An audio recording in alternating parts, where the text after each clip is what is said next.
بسم الله الرحمن الرحیم په خوب کې د کبوتر لیدو تعبیر څه دی؟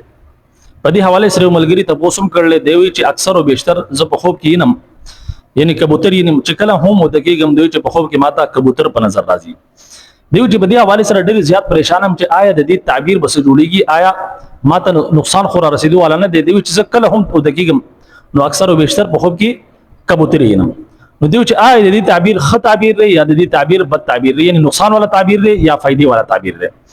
یا د ساتي په خوب کې د کبوتر لیدو مختلف صورتونه کې دي شي او د دې مختلف صورتونو په وجه باندې بیا داغي تعبیر هم مختلف وي. اوس مثال در خوب کې یو کبوتر نسل یا ډېر شي کبوتري نسل یا د دین علاوه د کبوتر بچی نسل د کبوتر غوښه خړل یا دغه شانتي د هوانه کبوتر راشي او هغه ساتابیدار شي یا د دین علاوه په خوب کې کبوتر ته جګم دي دانیا چول وغیرہ وغیرہ مختلف صورتونه دي بیا مختلف تعبیرات جوړيږي. بهرحال راځو اولنی تعبیر طرف ته. په خوب کې کبوتر نسل یعنی یو کبوتر ونیسي دی چې د خوب نه چې د په خوب کې یو کبوتر نسل له نو دا د دې علامت ته چې دی با خزکی او دغه خزینه با لور پیدا کیږي. دغه شان دي چې دی په خوب کې ونی چې د ډیر شي کبوتري نسل له نو دا د علامت ته چې دی به ډیر شي ودونه کوي او یا با ډیر شي وینځي نو دا د دې علامت ده. دغه شان دي چې دې په خوب کې ویدي چې په خوب کې د کبوتر غوخه خوري نو دا د دې علامت ده چې د خزونه بدته نفر رسی مالی حواله سره بدته فائدہ رسی.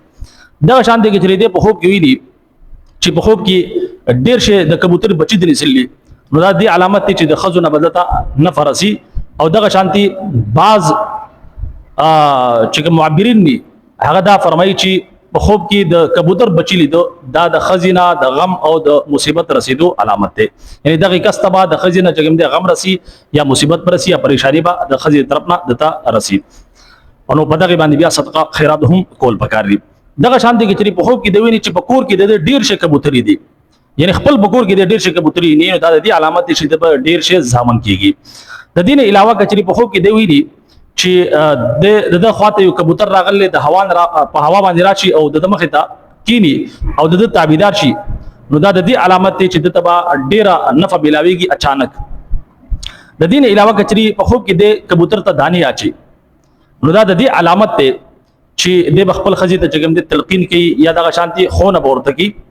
د دین علاوه کچري په خوب کې دی ویني چې په یو ځای کې ډیر شي کبوتري جمع شوی دي په یو ځای کې جمع شوی دي او دا ټول کبوتري د ملکیت ته نو دا د ډیرو خزو جمع کېدو علامت ته. نو بهر حال په خوب کې د کبوتر لیدو د مختلف صورتونو د دې بیا مختلف تعبیراتو تاسو مخه ته بیان کړو. امید کوم چې دا تعبیرات مو په سمجھ کې راغلي وي. اجازه راکړئ. السلام علیکم ورحمت الله وبرکاته.